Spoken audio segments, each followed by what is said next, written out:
جو اورل چیز ہے وہ تو سامنے نہیں آ سکتی نا. دیکھیں فوج نے الیکشن بالکل ٹھیک کروائے ہیں. جو فارم 45 ہے وہ آج بھی پورا ہے. دوبارہ الیکشن کرانے کی بھی ضرورت نہیں.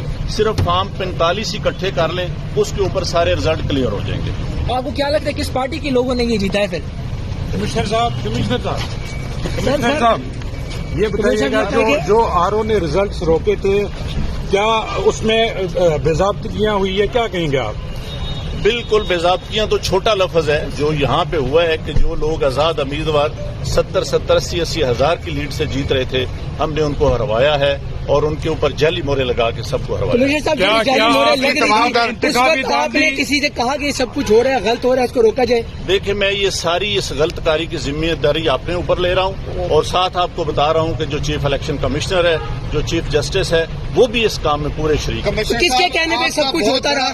یہ اتنا سب کچھ ہوا آخر کس کے کہنے پہ ہوتا رہا؟ آپ کے اوپر کوئی دباؤ تھا؟ کس نے ایسا کیا؟ میرے اوپر کوئی دباؤ نہیں ہے. میرے باپ دادا بھی انگریزوں کے خلاف اور سکھوں کے خلاف جنگیں کرتے رہے ہیں, لڑتے رہے ہیں یہ ملک بنانے کے لیے. اب میں اس ملک کو توڑنے کا حصہ نہیں بن سکتا. کمشنر صاحب آپ نے راولپنڈی کی بہت بڑی خدمت کی ہے, آپ نے بڑے بڑے میگا پروجیکٹ پہ 24 گھنٹے کام کیا ہے.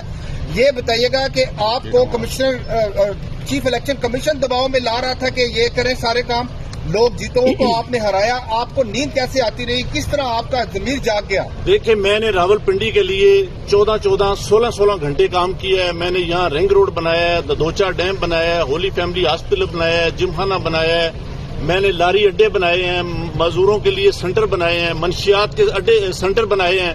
سب کچھ میں اپنے ملک کی بہتری کے لیے کرتا رہوں, لیکن آخر پہ میں نے جو اس ملک کے پیٹ میں چھرا گھونپا ہے مجھے وہ سونے نہیں دیتا. جو میں نے ظلم کیا ہے مجھے اس کی سزا ملنی چاہیے, اور باقی بھی اس ظلم میں جو لوگ شامل ہیں ان کو بھی. ان کے نام بتائیں گے جو لوگ آپ کے ساتھ پولیس بھی شامل ہے, سینئر افسران جو بھی تھے.